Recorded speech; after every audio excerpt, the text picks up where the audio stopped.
Hi, I'm Scott Jensen, former Assembly Speaker. I'm Chvala, former Senate Majority Leader. And we're the insiders. This week, we're going to talk about the 3rd Congressional District, where Wisconsin's longest serving incumbent Congressman, Ron Kind, has chosen to call it quits, saying he's run out of gas. Chuck, what are the implications of that decision? Well, it does give an opportunity for the Republicans to pick up another seat. And then if you look at that, that would mean the Republicans would have 6 seats and the Democrats would have 2. In a state that is basically purple. It's neither leaning red nor blue. I think because of that, I think what's going to happen here is I think you're going to see the lines redrawn. There's a huge increase in the population of Dane County.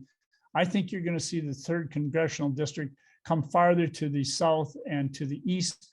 And I think you're going to see a district that will be Democratic. I think at the end of the day, what really ought to be out there, and if you have a fair map, and if you get a court that's going to draw maps fairly, what you'll have after redistricting is 4 seats Democrat, 4 seats Republican, which is really where it should come down in Wisconsin, or 3 seats Democrat, 3 seats Republican, and 2 very competitive seats, which could go either way depending upon the year.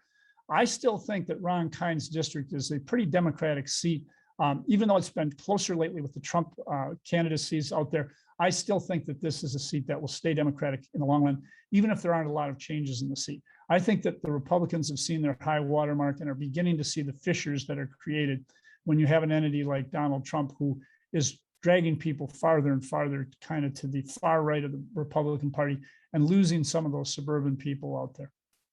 Well, Ron Kind had a close election last time, and he won with 51% of the vote in a district that Donald Trump took with 4% positive.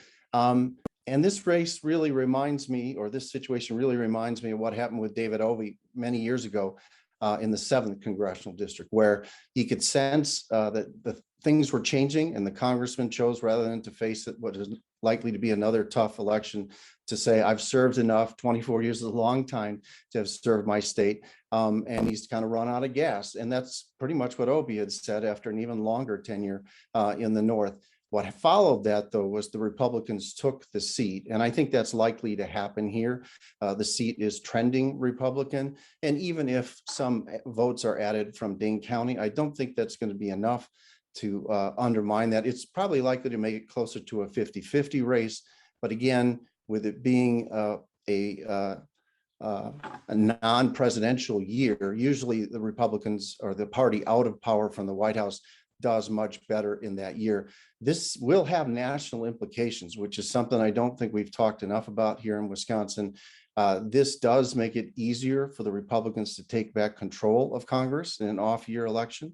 One more open seat in a swing district certainly improves their odds there. So I expect to see an incredible amount of money invested in this congressional seat. At the same time, an incredible amount of money will be spent in the U.S. Senate race and the governor's race in this state. Again, Wisconsin's a state where elections are often 50-50, and they have national implications. So there's gonna be a lot of money from around the country invested in these races.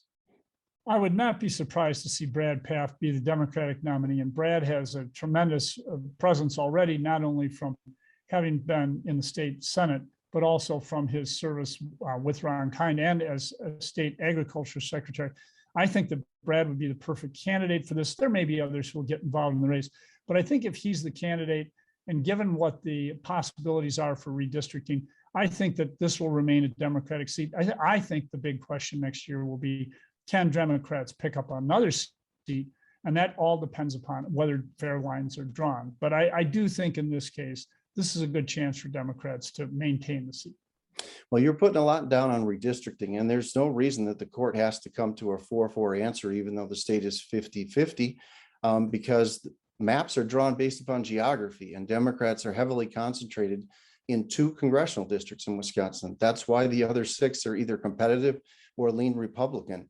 It's a matter of geography, and they're not going to start splitting up the city of Madison or Milwaukee and running people way out into rural countryside in order to create a more competitive district. The courts, I think, are likely to try to keep communities together, which is one of the standards they're supposed to use when they're drawing maps. I think Scott is more likely to have success with that argument when he's talking about assembly districts, not when you're talking about 8 congressional districts in the state. There won't be any breakup of the city of Milwaukee. There won't be any breakup of the city of Madison, but you're still going to have plenty of territory to make sure that this state fairly reflects that there should be 4 seats on each side, or 3 and 3 with 2 competitive seats. One way or another, any fair court will do that. And I'd like to think that our judiciary still has some fairness left in it. Well, all these open seats and redistricting hanging out there mean that the next year is going to be a lot of fun to follow. So keep tuning in, folks. We'll be here next week. See you next time.